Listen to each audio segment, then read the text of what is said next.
Mm-hmm. Hello, ladies. Hello. So nice Hello, to see hello. and people in the chat. Oh, I have to bring it up here because I was in the banner section. Hi, Oh, Wayne. here we go. Oh, so we've got. Oh, I see you guys in the chat, and I see Linda, and Pooja Pooja, yeah, and Wayne. and Wayne. Wayne Oh, Rich I is here. yeah. Hi, Wayne, my favorite guy. Um, yeah. So this week I went over to help a neighbor who's very, very toxic. She's very negative.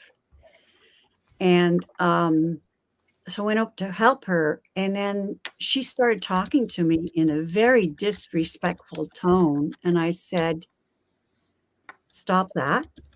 I deserve to be spoken to in a respectful tone. She didn't. She just dug deeper. Yeah. And I said, I came here to help you, but I will not if you're going to be disrespectful to me. And I walked out. Good for you. Nice. And then a few hours later, she apologized. She texted me and apologized. Now, this is a person that never apologizes. But it shows you like drawing your boundaries and saying politely but firmly, no, I'm not going to put up with this. I don't deserve this. I'm, and turn around and walk away. Yeah. So, thank you, Linda. Yeah, it felt really good. I mean, there was earlier in our friendship where she'd do something like that, and I would just be quiet, not say anything because, I'm trained as a teacher that deals with difficult people. Like I would have more behavior problems in my class because I could handle them and bring them along. So often when somebody spots off like that, I just go into, I don't react. And that's what I did before. And then finally with this person, I thought, no. And as I left the door, I turned my head and said, you just don't get it, do you? Yeah. Pretty simple. People treat us the way that we allow them to treat us. And, I mean, if there's no consequence to being like that, then it would never occur to someone to change. So, yeah, I know what you mean. I know what you mean. I had, and I won't go into details with don't have to. but last week's show we did a reading and someone took offense to didn't it. they didn't like the reading that I gave them, or they misinterpreted the reading of what I gave them, and sent me a comment that was not very flattering and reiterating the question, which was different from the one that was originally posed. Right. So I did my level best. I responded and said, I'm sorry. Even offered a free reading to sort of compensate if there was any misunderstanding. And again, I got a nasty comment back, and it was like, okay, you're done. Guess what? Delete. You tell the universe, delete. Yeah. It's like, you know what? I do have boundaries. I don't mind being called if I have done something that someone perceives as being wrong. Yeah. I'm a big girl. I don't mind being asked, is that what you really meant? Or is that whatever? So, I will explain myself. And if I'm wrong in something, I will say I'm wrong. But do not come at me with accusations and things. And then, I thought afterwards, that was an overreaction to something that I meant about someone else. So if you reacted the way that you did, I hit a nerve. They're triggered. Yeah, they're triggered. And they don't need to spew their trigger stuff at you. It's for them to internalize it and understand what they've done, or how they misperceived it by their stuff in their way. Yes. They couldn't see clearly. Yes. Yeah, absolutely. So yes, Carolyn Booker, absolutely. Yeah.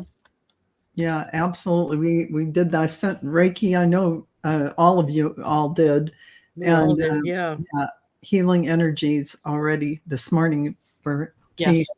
And and Allie. Give Allie strength and comfort. Yes, please send her healing, her and Keith. Right. Her husband, healing energy and love. They really need it right now. Exactly. Yeah.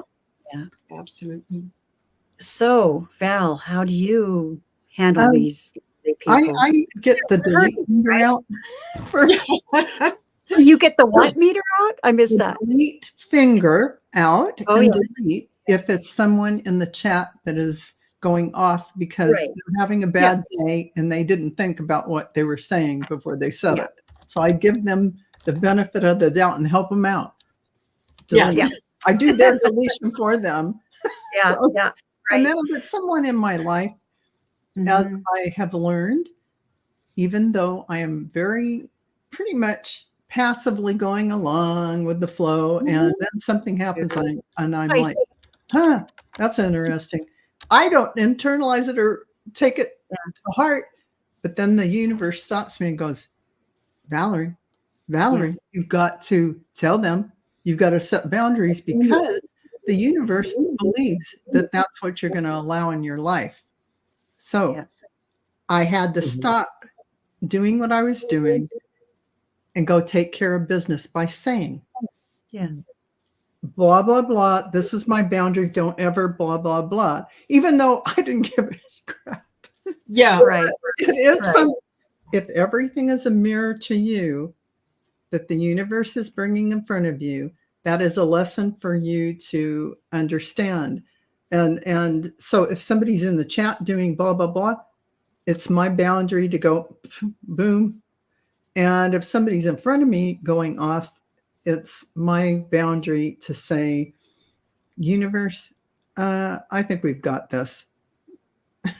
Not delete, but you put it into it and you say, this is where I'm at and this is a bridge too far, whatever you want to say.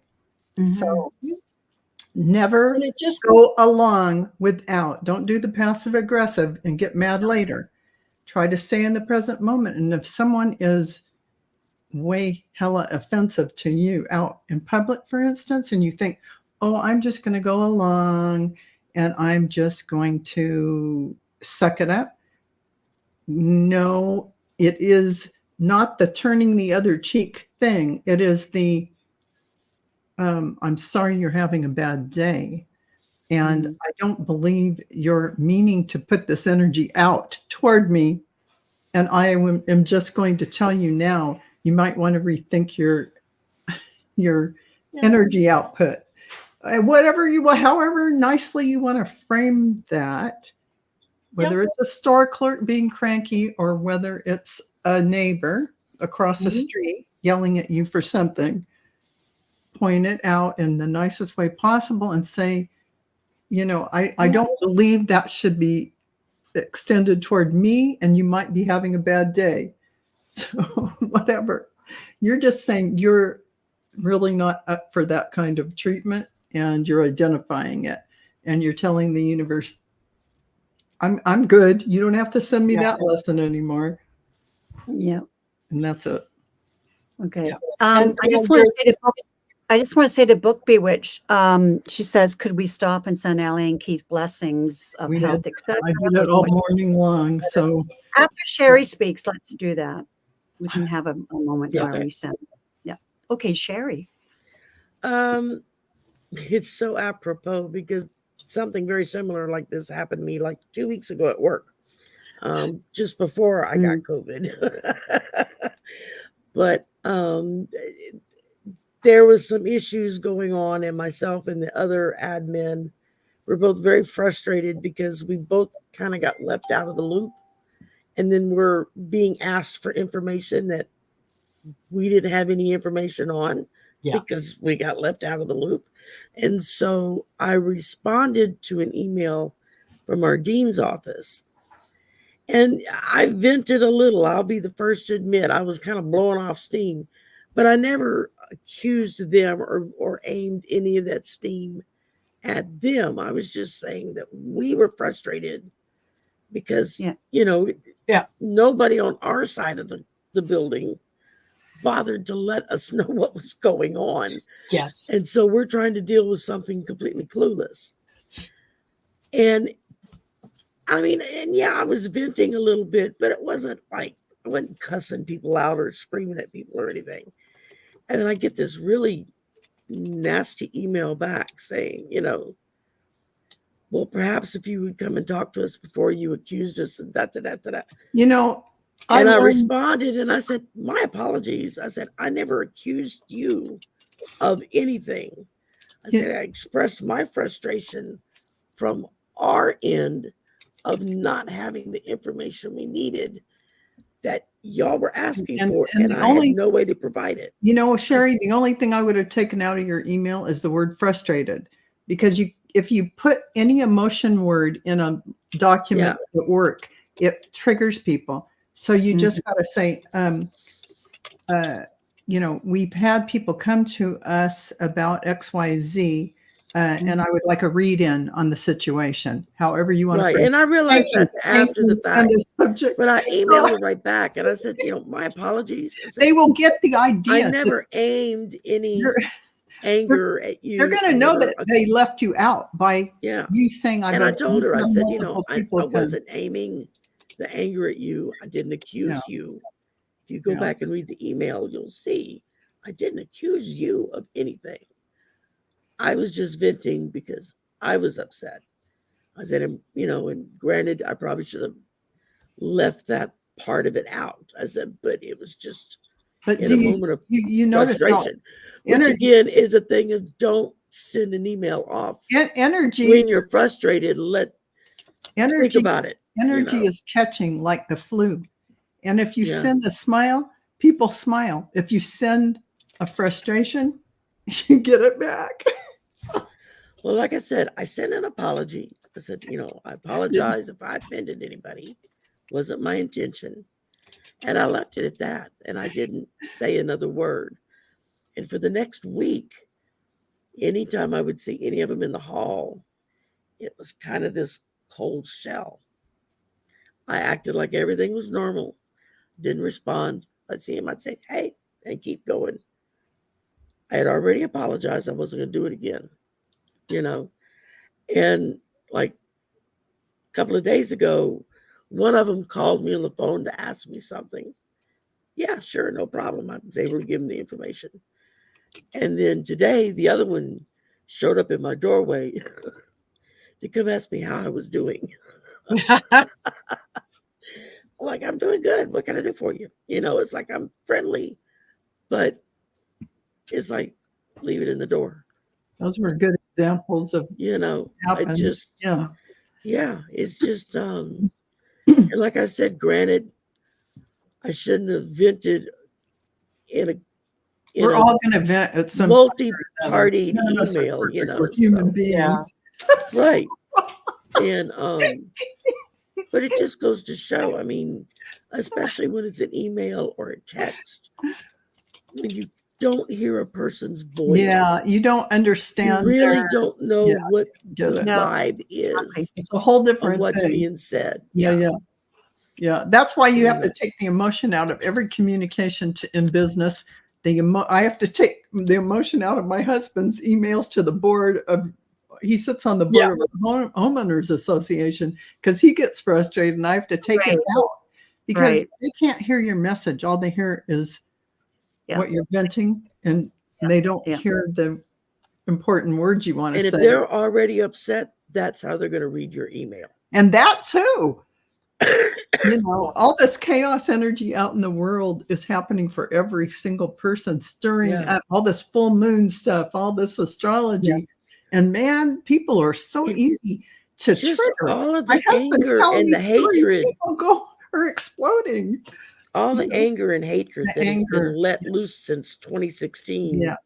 Yeah. Well, actually before then, since 2008 when Obama won the first time. Yeah. And that's when it started. And it was just like, it's just been building and building and building. And it's like people now, there's no middle, medium, you know, it's either hot or cold. They're either talking to you or they're screaming at you. And there's no in between, you know, it's like either they're perfectly happy or else they're flying off the handle. And you're like, what the hell brought that on? It's intense energy out there. Very people intense. don't know what's happening. And then they really are clueless as to, they just go off because they don't even know. Yeah, exactly. Yeah. And more than anything, this just goes to show, especially you guys in the chat, if you're not familiar with this setting boundaries, just because we have done it more than once, you would think that we have it down pat. We don't. Oh, no. We don't. It's a challenge. You know, we deal with it all the time, and it's just a matter of like I said, people will treat you the way that you allow them to treat you. Mm-hmm. Mm-hmm. So, and I can remember it was kind of a parting shot as I left this woman. I said, I can't remember what I said when I went out the door, but another thing I said was, you are your own worst enemy. Yeah. Because she says, oh, everybody screws her. Well, yeah, the way she treats people don't want to deal with her. She's and do you wonder when someone would be, when they say, well, everybody always screws me. You have told the universe that's what you want. And the universe says, oh, she wants more chaos. Well, this is this is the same woman who's been fighting since 2012, I believe it is. She had money stolen from her, millions and millions, and she lives in a trailer now, fighting this case. Well, sometimes that is what happens when you hold on to things too tightly. Exactly. And then the universe helps you. You pull in the experience of letting it go so that you can realign yourself with your heart again. Yeah. And she has gotten. I sat here one day, she was over for tea, and she said, oh, I miss my mother. Which was weird because she says, I feel my mother in me a lot, because her mother was, she had a horrible childhood. I'm not the mother, but my friend. Sexual abuse, the whole thing, and beaten by her mother, and it was awful. She's so damaged. But anyway, she said, I felt my mother around me, and so I sat there and I tuned in, and I told her, she said, you've got to get rid of that black cloud over your head. You've got to think more positively that you're going to see a positive resolution to this case about their stolen money. We're talking about $30 million. Ouch. Yeah. I can understand her frustration. I can't even imagine that much money. No, I can't either. Actually, that many zeros don't compute. I will divulge that she's actually an ex of mine. I don't have very many exes in my life, but she's an ex of mine, and this is why, because she just so negative. It got to be the point where I couldn't say anything to her without her arguing about it. And so the kinds of things topics we could talk about got smaller and smaller until I just didn't talk anymore. Yeah. And I said, goodbye, I'm done. But yeah, her mother said, you've got to change your attitude about this. Yep. That you will get the money, I know what it was. She said that you deserve it. Yeah. Yeah, totally. Yeah. Totally. So, hey, thank you everyone for being here with us. This is so nice. I really get a good energy boost whenever I'm in the chat, and it just, yeah, I pick up on your energies, and I pick up on my sister's energies, and it's just lovely. And don't forget to like, share, subscribe, go to all the channels, do the thumbs up, leave a comment, leave an emoji after the video. That's all. You just have to, leave an emoji, and it really helps. Yeah. And I would like to I'm going to start doing work on my channel. I keep saying that, but I am. And I need more subscribers so I can have donations, because, I have equipment that I still have, that needs to be paid for. Yeah. Anyways, but I love doing this work. I have equipment. I guess I need to start replacing. Yeah, right. Oh my God. I did hear about this morning. Warren Buffett's son his name is Howard Buffett, gave Ukraine $500 million. And what this person said, I saw that. Yeah. What this person said was, those Buffetts, Warren Buffett, he lives simply, like they just live in a regular kind of home. Yes. It's a ranch.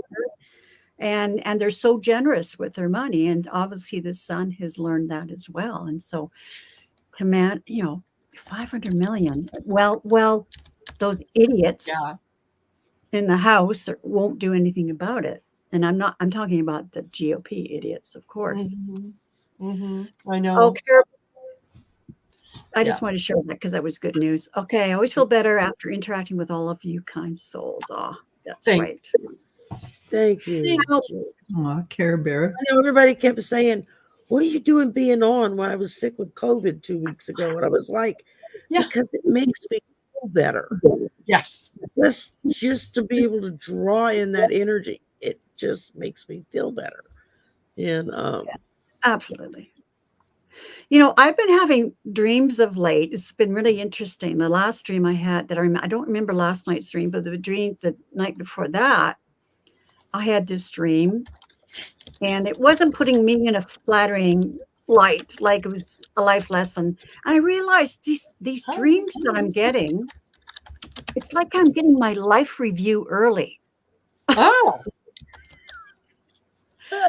Because it brings up all the crap. It's more like you're getting a review of what you can realize you've accomplished, so that you can go forward from a fresh perspective. Like they're saying, okay, all of this, we're purging it, we're releasing it, and now you're going to have this fresh start on. Exactly. As a light worker in 2024, they're like, okay, get rid of all this, and you're going to go forward from a new platform, fresh and clean. So I came to that as well, Val, that it's what they're doing is they're showing me, stuff I have to let go of, but also what I didn't get right, and I have time to get it right and to change, right? Yay. So I thought that was fascinating. The same thing. I've been having dreams that have a lot of crap in it. And so I think I'm been sitting in the crap, and okay, you gotta go. You gotta get rid of it. Yeah, it's a metaphor. Yeah, totally. Exactly. All about the crap. Alf's mom commented about, the Supreme Court is going to hear Donald Trump's immunity case. How's that going to go? Well, it's going to be a non-thing, because obviously he doesn't have immunity, and it can only be that one way. It's just how long are they going to stretch it before you hear no, he doesn't have immunity. That is the only issue. How long are they going to drag their feet? Yeah, exactly. We already know what the outcome can only be, because they can't reinvent law and the Constitution from there. They have to follow, as Supreme Court justices, the Constitution, which says, no, he doesn't have immunity. Yeah. Oh, I'm surprised. And Susie was just sworn in. Perfect. Because I heard that the Republicans were holding up his confirmation. Right. The guy that replaced Yes, yeah, Santos. fart face. Yeah, Sorry. him. Yeah, him. And Hooray. And he, Moscow Mitch is stepping down. He's going to finish out his current November thing, and then he's done. Yeah, he's he's like, I really never thought I would see that day. It's health issues. I believe that really it's health issues that forced him down. At 82 years old. Yeah. Sharon, hit what? Look up at 6. It'd be what? 5:27, 4:27 your time. Sandy Johnson. Sandy Johnson. Yeah, Sandi Johnson. Would she put? I don't see it. About crap dreams. Oh, what does crap dreams mean? I get them where I have to go off and are looking for clean bathrooms. I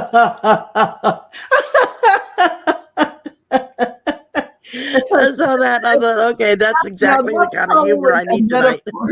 That's probably a metaphor for the fact that you're looking around and there's nothing clean and nothing without chaos and disarray. And you're looking for this beautiful utopic earth and you haven't found it quite yet, but it's coming. Yeah. Well, you know what? In my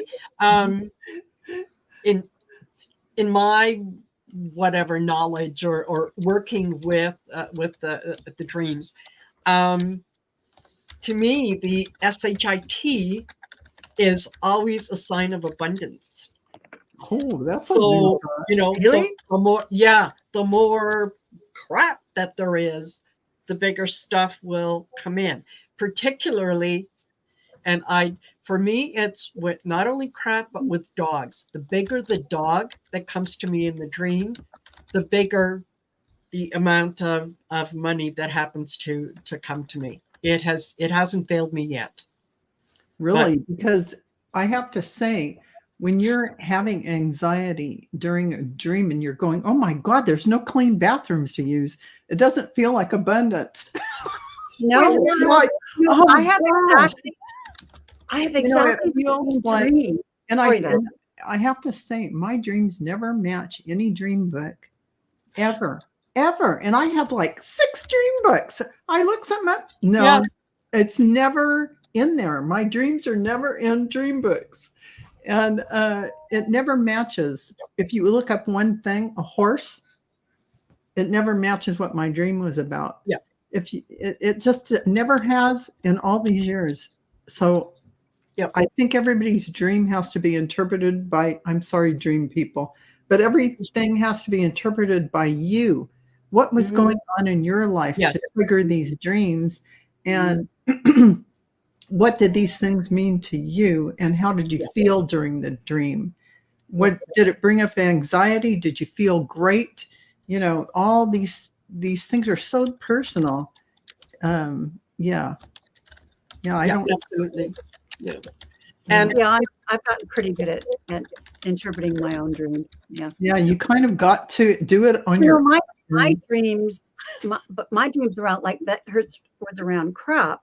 Mine is me trying to find a bathroom just to go take a wee, and I can't find a clean bathroom. Yeah, it happens, or I find an acceptable one and relieve myself, but then as I walk out the door, I still feel full, and I have to find another bathroom. Oh gosh. So anyways, it's terrible. And funny, I wake up because my bladder's so darn full. Yeah.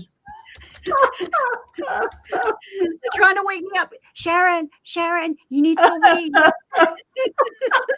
I was going to say, whenever I have a dream about going to the bathroom, I wake up, I'm running for the bathroom. It's like, they wake me up in time. Like Sharon's doing a deep job out of the body and she's too busy to come back to her body. Exactly. And so they're giving her, it's like, well, I've got to find a damn bathroom up here in the astral. And she's looking. I know, because I'm really busy at night. And then she has to come back into her body to go because That's right. She's That's right. so full because she can't go on the astral.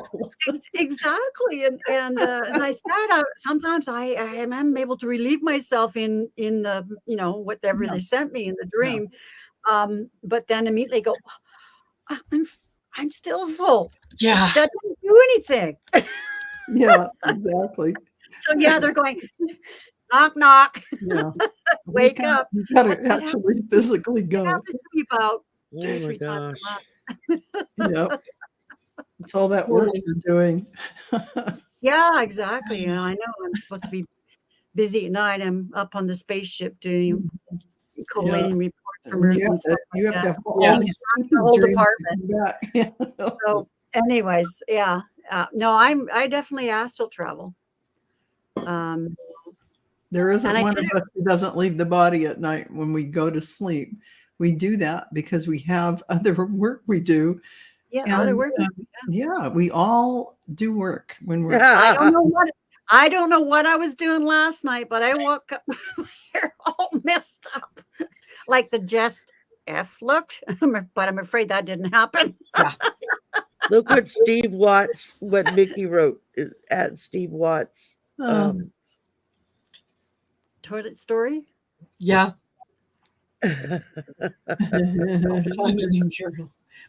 Wondered why his feet were getting wet. Oh, Yeah. That's funny. that is. Oh, Yes. yeah. Absolutely. Oh, books Wasn't connected. Oh, yeah. oh man. There you go. That's why it was all brand new and shiny. That's what I thought. That's what I thought. Man, that's hilarious. Yeah. Okay. Yeah, So those Max things says, happen. love the chat. Dreams have been off the rail lately. Yeah, like I just had some They really have, because you know what? We're like going overtime on things out of the body at night. And sometimes you come back in and you're so darn tired. You're I was gonna say, I exhausted. don't remember my dreams, but I know I go to bed tired and I wake up and I'm exhausted. It's like, You're exhausted. what have I been doing? Because you're working. Yeah. You're busy working in the other states. Yeah. Yeah, I think this is going to happen more and more as we get closer and closer to things. We're getting almost to the breaking point. You can see it. It's kind of like watching a car crash. Everything is going in slow motion. So we have to get ourselves ready for what's coming. That's why Sharon's having all the crazy. Yeah, exactly. We're getting ready. Yes, they're preparing me. I'm just really that crap, but also, okay, you got to get this right. Yes, it is for all of that. So yeah, just like Marina said, we are hitting that. We're getting close to that point where, we're all being called to step on board and help humanity in our own ways for real out there in the world. So yeah, I know you've all felt a calling. You may not. Some of you already stepped on the platform. I got duct tape. Figuring it out. Yeah, we need some duct tape. My driver's side window broke, right? And the glass went down into the door. Yeah. And so they took the panel off to get the glass back up. Yeah. And my brother duct taped it all the way around. Well, it's been slowly working its way loose. And tonight on my way home, I drove with one hand trying to keep the glass crashing down into the door again. So I just want to say hi to April. I just have to wait till April, y'all. It's almost here. And duct tape works for everything. Yes, it does. I carry it in the car. I carry it everywhere. I just got to wait till April. And I won't have this issue anymore. Yes. Yeah. Don't have to worry about keeping your car together. Okay, I'm gonna make an official declaration. I've been manifesting this for 2 years now, I think. Yeah. I was wondering. Someone is giving me a car. Yeah. A very, very nice car. A car that'll last for a really long time, even at the age it is, it'll last a really long it's a 2004, but it's in Yeah. excellent shape from what I'm being told. Absolutely. The only caveat is I have to fly to LA to go get it and drive it back. A very small price to pay. Oh, yeah, you got that right. Yeah. So my son's going to go with me. We're going to fly to LA Oh, that's to get the great. car. I'm going to try to round up as many people out there that live in the area to have an afternoon meet and greet lunch, and so I can actually meet a few people face to face and I wish head back. I almost wish today that I needed a new car because there was one on our local, we call it the Salt Spring Exchange, where we put local ads, right? So anyways, there was a car that Toyota was 2004, but it only had 128,000 kilometers, which would be what, about 80,000 miles? Yeah. Yeah, but this one's got 100,000 miles on it. I thought, damn, that'll be a good car for somebody. Yeah. And for a Mercedes to have 100,000 miles, it's almost like having nothing. Just broke engines just broken in. forever. Yeah. Yeah, it's a Mercedes. I I knew fell it out was. of the chair. Yeah, I nearly fell out of the chair when I was told that. I was like, "Don't tease me." That's because not those funny. engines are like a tank. And they're like, "No, I'm serious." Yeah. Yeah. So, yeah. Oh, thank you, Rose. Oh, nice, Rose. That's awesome. Well, my tax return should be in last week of March. And so I talked to the person earlier today, and we're going to get together this weekend and talk on the phone, work out some details. I said, so, April is, because, it'll be April before I can get out there. So they're like, yeah, that's fine. So perfect. That's nice. It gives them time to to finish recovering from surgery and whatnot. So, and I told them, I said, I haven't told anybody this yet, except for a handful of close friends. I said, but it's getting harder and harder to not say something. Oh, I'm so happy for you. Yeah. So, it's been 2 years in the manifesting. So it's like once you just let go of it and go, okay, fine, I'll drive the junker just as long as it runs. That's when Spirit turns around and says, oh no, we got something nicer. Exactly, because you don't put any, you just put it out there. Because everybody kept telling me, picture it in your head, put pictures up. I was like, I don't care what kind of car it is. I really don't. I don't have a favorite. I don't have a color. I don't care. I just want it to run and not be embarrassing. Yeah. Well, now you're in the Mercedes Club. And have AC and heat that works. So I've been doing a lot of gratitude work past couple of weeks. That's and, fantastic, Sherry. You deserve it. You do a lot for the community, and you should have something that is dependable. Yes, I have a mechanic that will go over it once I get it home. So, great, absolutely. That's already taken care of. So I'm not, I'm not too worried about it. But and then like I said, my son's going to be with me to drive back. We're going to stop in Tucson on the way and see Juno. And I don't know, Val, where you're at between LA and Louisiana. I am right on the way. You literally go by my house. Well, see, that's why I said, I am offended if you don't stop. No, that's why I was like, I need to find out where. You have my address. I have your address. I can tell you, I am not even 5 minutes. As you go by, you'll be going by. You'll use St. Rose. You'll use St. Rose Highway, probably, because that's the easiest way. But if you don't, I am just like, listen, I am 7 minutes from the airport, so I'm 7 minutes off the, you're that close to me. Yeah. No excuse. No excuse. Well, mid-April, I was going to be accompanying Lori to Las Vegas. She was going down there for a course. Mm-hmm. And but anyway, she's changed her mind, but I was going to go with her and I was going to tell you, look you up. But next time. Next time. Yeah, definitely. That was the only thing I was interested I've got in. Val, and then I've got Juno, who lives in Arizona. Mm-hmm. My son has a couple of old Navy buddies that are in Phoenix that he wants to stop and see, and then just open road after that. It's going to be a great trip for you and your son. You know, it's really nice to spend time with your child on the road. And with you can feel like you're going to feel like you're carefree. That's what comes into my mind. It's going to be exciting because you have something wonderful that you get to drive and it's yours now. And you're going to feel like $1 million. Good. I'm ready to feel that. Absolutely. And but I finally, it's been hard, man. I've been sitting on this, Marina, like a month now, I guess.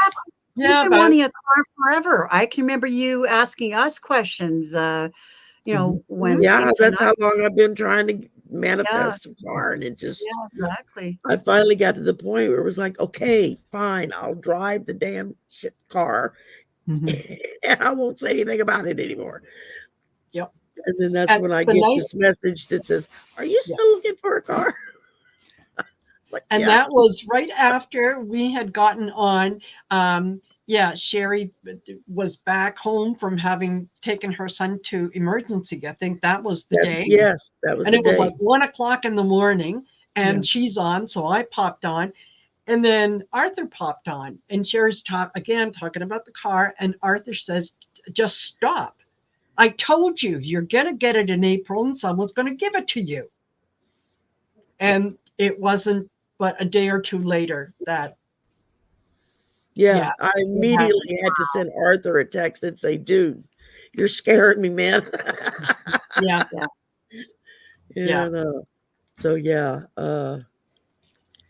It's part of you is like, oh, I can't accept that because it's such a magnanimous gift, but it's to realize that I'm not the only one getting blessed. The person giving is getting blessed because they feel like they're answering Spirit's call to do what they're doing, and that's how it was approached to me. It was like I was just told this was for you because I was getting rid of it, and it just, he said, I clear as bell, I heard it, this is for sharing. So wow, that is amazing. So it was incredible is right, Mary. Yes, it's I still pinch myself. And I didn't say anything for about a week almost because I was scared that I was gonna jinx it. You had a reading with me and your masters told you without knowing anything about it. They said they'd bring you a car. That sure enough, didn't they? And it happened a few days. That was like a week before.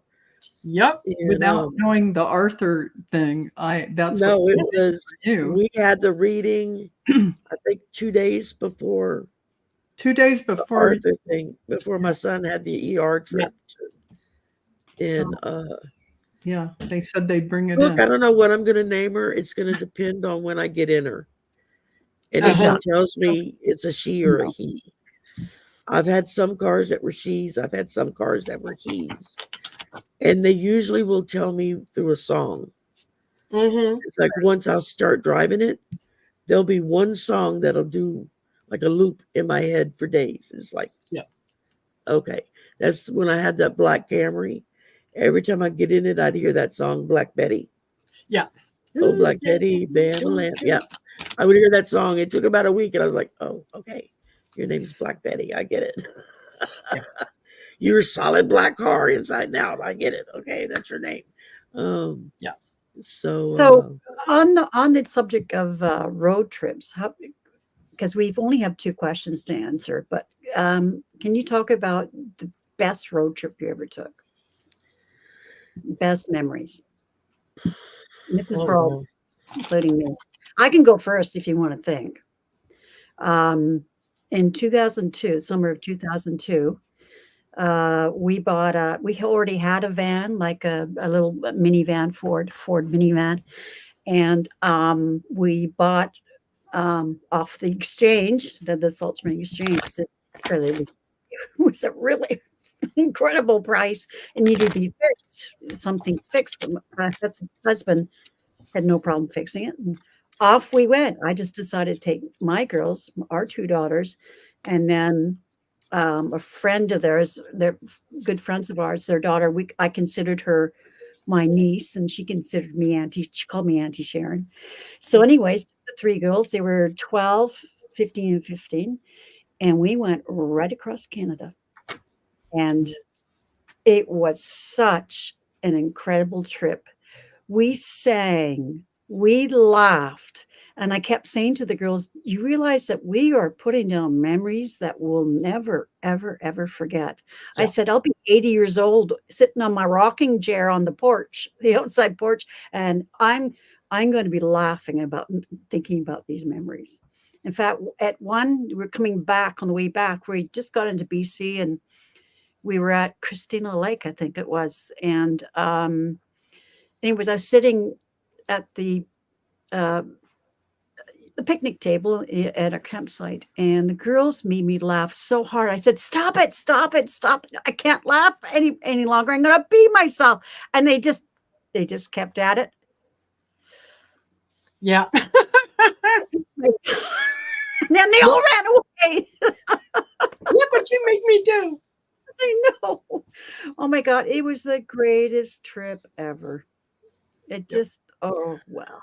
I've had a lot of fun trips that we've made across country or from Texas to Florida and back again. But I think the most profound trip I ever made was in 1969.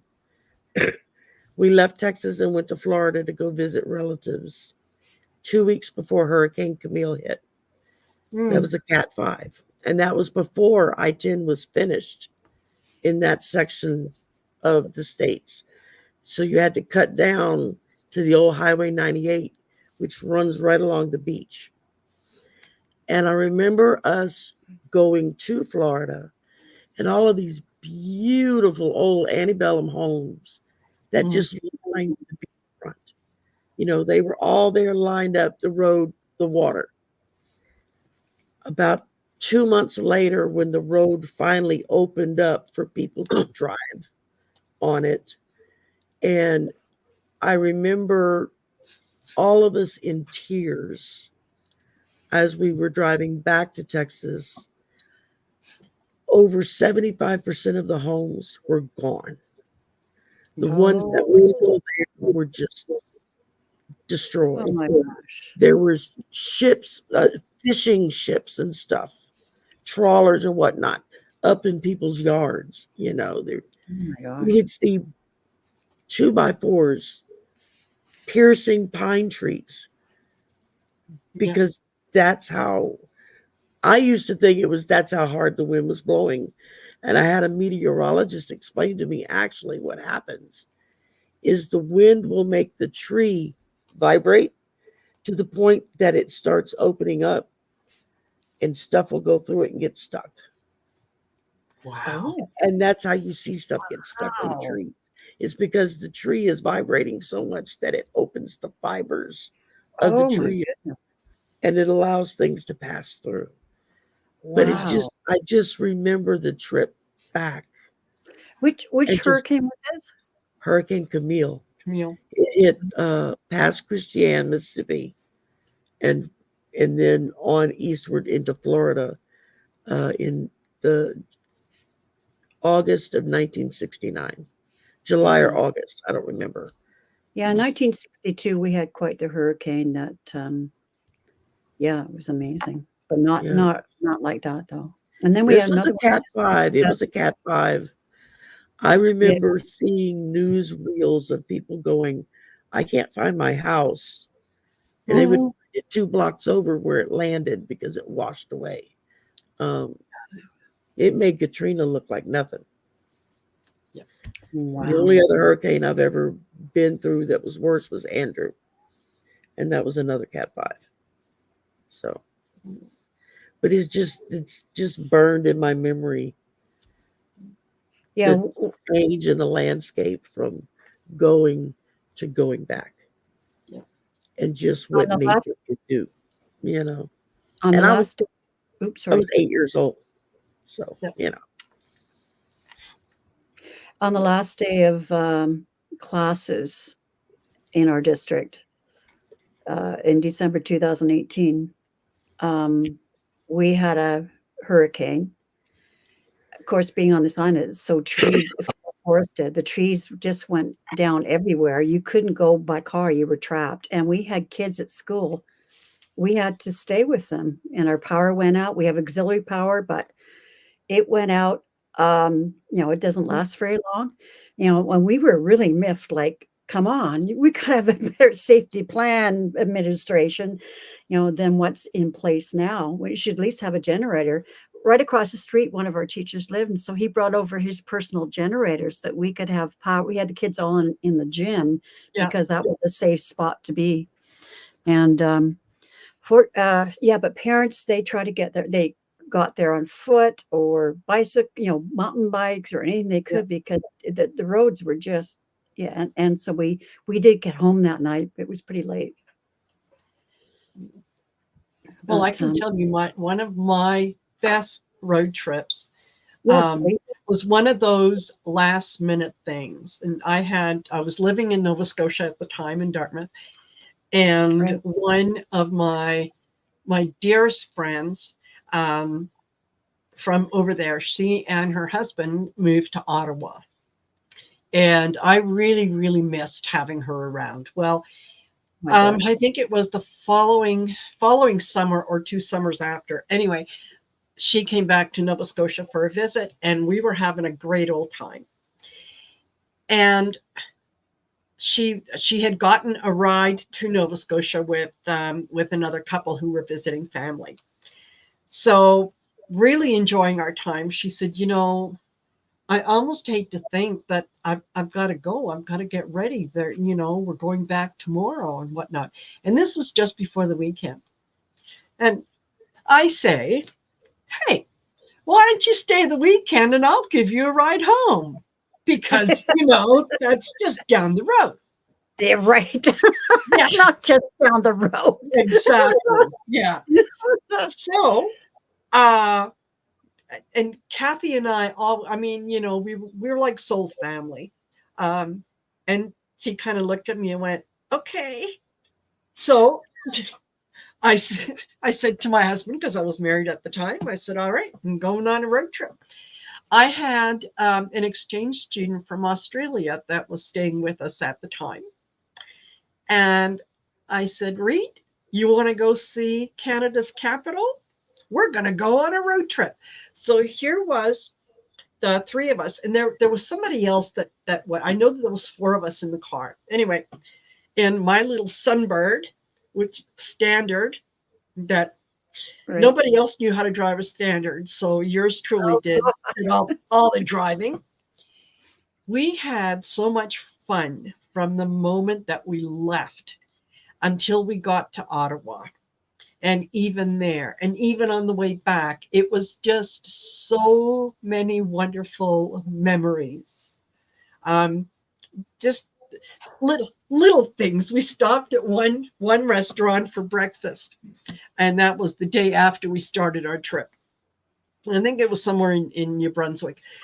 And so Kathy had placed her order. She wanted bacon and eggs and blah, blah, blah. And the waitress said, well, how would you like your eggs? And she said, can I get them cold and runny? And the waitress looked at her and she said, cold and runny, that's not how we do it. And she said, yeah, well, you did the last time I came through. It was just, the whole trip was little things like that yeah, even now I think about it and I'm right there just having that wonderful experience. So yeah. Okay, I just looked at the time. Yeah, we don't have time. Yeah, okay. So I mean, if you've got a short story, that's fine. We don't have time. I have to go right after this. I've got dinner plans. Okay, all right. I need to go into, okay, how come I can't see them? Oh, there they are. All right, I'll go to the banners. Here's the first question from artist Liz. Will we be able to heal our planet before it's too late? Yes. Okay. Forgot to unmute. Yes. Yeah. I heard that loud and clear. I'm going to have to say goodbye to all of you all. I got Okay. here right on time, so I'm sorry to leave you with all the questions. That's fine. You guys, please understand it's Absolutely engagement. Not a problem, Val. No problem, Val. No problem at Great all. time. Oh, Enjoy dinner. Have a drink for me. yes, Thank yes. you. I will. Yeah, enjoy. Bye-bye. Okay. Okay. All right. Yeah. Will we be able to heal our planet? Yes, we are. Right now, we are at the crossroads. We are at the Three of Swords, where we are witnessing what we have done to the planet. We are witnessing the glaciers that are melting. We are witnessing storms that we've never had before. We're witnessing wildfires that are going through Texas that are just consuming everything. Mother Earth has had enough. And she's sending us messages that y'all better get your what together, or I'm going to step in and it's going to be time out for you. So I think that more and more people are waking up. Yes. This is my new deck, Angels and Horrors. I love this deck. Nice. Angel Uriel in the color gold. Yep. Talks about passion, talks about having epiphanies. I think that's what's happening with a lot of people right now. Mm-hmm. And it talks about being driven. Yeah. We've got to get to the stage where we're driven to actually do something about it. Yeah. And look at this. I drew the Two of Wands, and he's holding the earth in his hands, right? Yes. We are, we have plans and strategies. We can do this. Yes. Absolutely. Okay, now the next question is so long. Is this one from you, Marina? Or from yeah, you? I think this one came from me. Yeah. Okay, so I had to do it in 4 different sections. So that's all right. Yeah. Okay. She says, a conundrum. I am a happy camper, generally speaking, but I was diagnosed with hidden depression decades ago. I've never heard that, but I kind of sense what it is. I think I had it. Yeah. It still blows my hair back, but nonetheless, here it is. I mean, on the outside, I gave you the impression that nothing was wrong. That I was a very positive person, but inside, I was definitely depressed. And so anyways, but I'm fine now. Yeah. Got lots of work and medication, but I'm fine. Next one. But it is here for my whole life. But is it here for my whole life, this incarnation? I've met with therapists in the past, but not much came of it. Willing to try again. However, I'm not convinced this is what's most helpful. I feel like something of a different modality would be more productive. What do your guides say about what seems to be a case of depression that I've tracked back to my childhood? Am I stuck with it? I think there's just one more. Am I stuck with it, or is there something or someone out there that could genuinely help? Many thanks. Mm-hmm. Okay. So, Claudia, depression sometimes it is a chemical imbalance. Yeah. Mm-hmm. You can't do anything about it any more than you could will yourself to change your eye color. If it were that simple, no one would have depression, because we would all be able to just sort of snap out of it.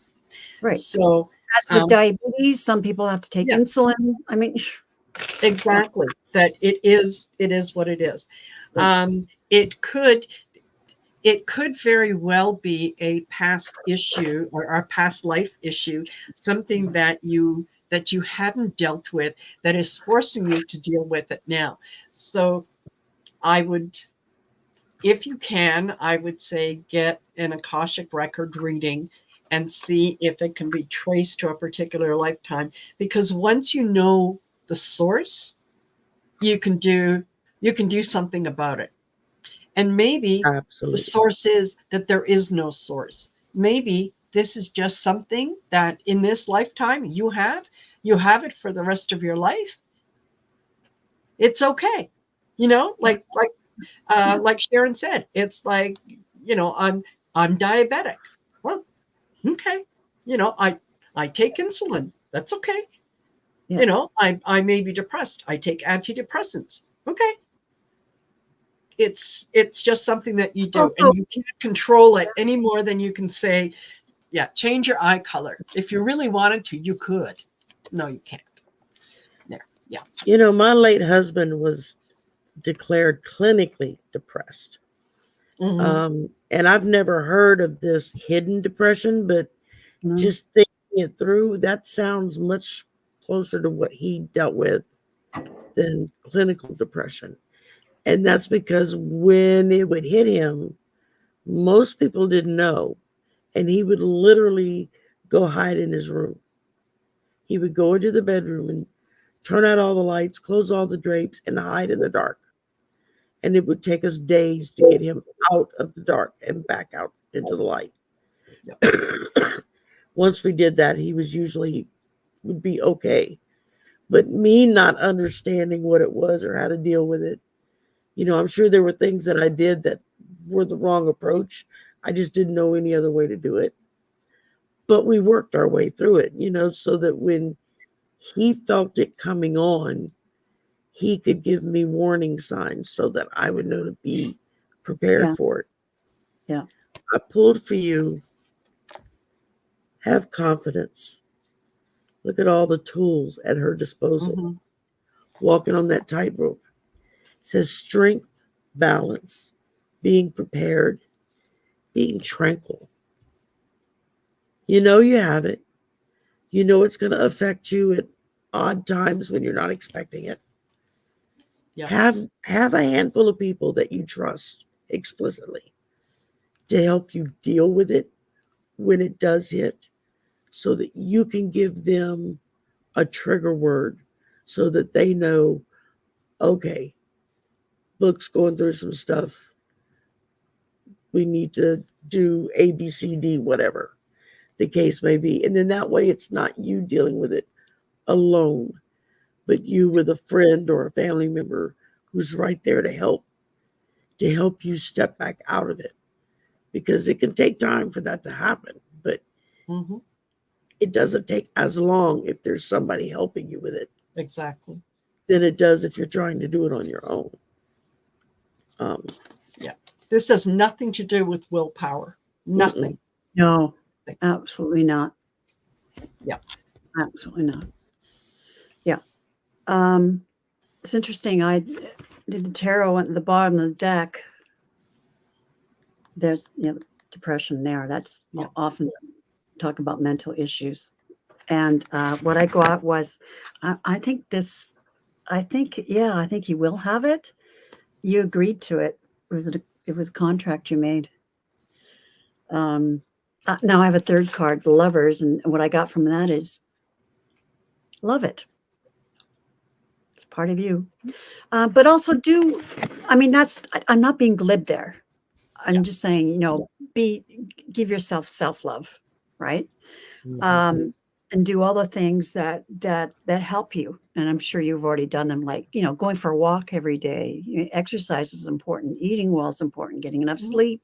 Maybe knowing what your triggers are. And also therapy. Maybe you haven't had the right therapist. They're all so different. And I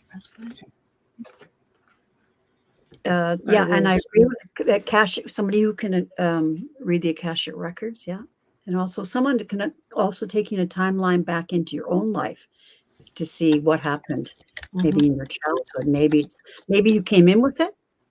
It's just just is, or maybe it was triggered early in your life. So if someone can do that for you, but then help you release it. So if you're interested, you can. I have someone in mind that could do that for you. Go back in your time life and then release whatever that is, that energy that help you release it. It's not cheap, but it would be worth it. Yeah. But anyways, if you're interested in something like that, just email me at. I have the information on my channel. So yeah, or even get in touch with Val. Yeah, Val, I was gonna say Val did there you Val go. did an Akashic reading on me Yeah. several weeks back, and we pulled up stuff that I didn't even know was still there, and were able to pull it out into the light and I then would release it. recommend doing that because this other way is quite expensive, effective, but very expensive. Yeah. So absolutely. What's this? All righty. Linda says she died on April 15th on the Titanic, born April 15th this time, have congenital asthma. Oh, I remember other lives too. So it's like drowning, eh? Mm-hmm. Yeah. Yeah. Yeah, it would be, wouldn't it? Yeah. Yeah. Not being able to get your breath. Yeah, exactly. Okay. Well, thank you, ladies. And we did pretty well since I'd forgotten to come up with a topic. So Sherry said, "Oh, we can wing it. No problem."